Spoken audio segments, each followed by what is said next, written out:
Ya, jadi sesungguhnya semua surat dan ayat dalam Al-Quran bisa dijadikan syifa ya, itu Iya. penawar dan obat ya.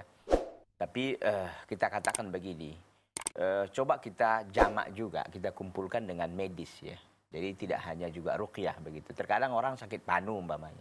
Ya semua ayat bisa juga dibacakan walaupun penyakit apa kan ruqyah itu bisa semuanya maupun penyakit medis atau non medis. Tapi usaha kita kan tidak hanya sebatas itu. Artinya usaha kita bisa juga ke dokter umpamanya. Tadi kan dikatakan dia sakit gitu kan. Oke, ruqyah juga begitu kan. Kita ruqyah berjalan dan juga kita medis juga kita lakukan begitu kan. Kita tahu semuanya kesembuhan itu kan berasal dari Allah Azza wa Jalla. Jadi bukan karena ruqyah juga, bukan juga karena dokternya gitu kan. Tapi kan ini sebagai usaha dan ikhtiar kita begitu.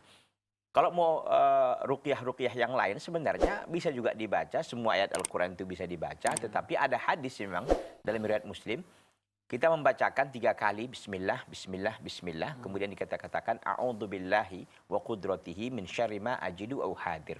Aku berlindung kepada Allah dan dan kekuasaannya dari seluruh ya min syarri ma ajid, dari seluruh kejahatan yang aku dapatkan atau kesakitan yang aku dapatkan dalam diriku dan sesuatu yang aku khawatirkan.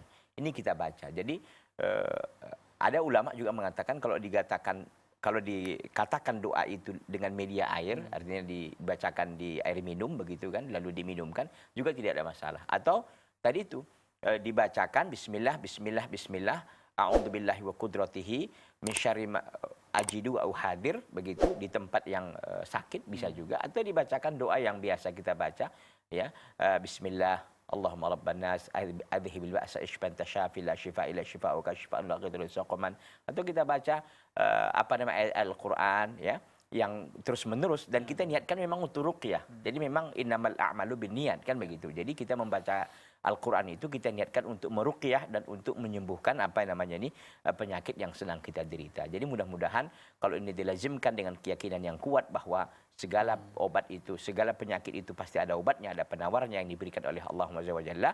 Mudah-mudahan ini bisa dikabulkan oleh Allah Azza wa Jalla.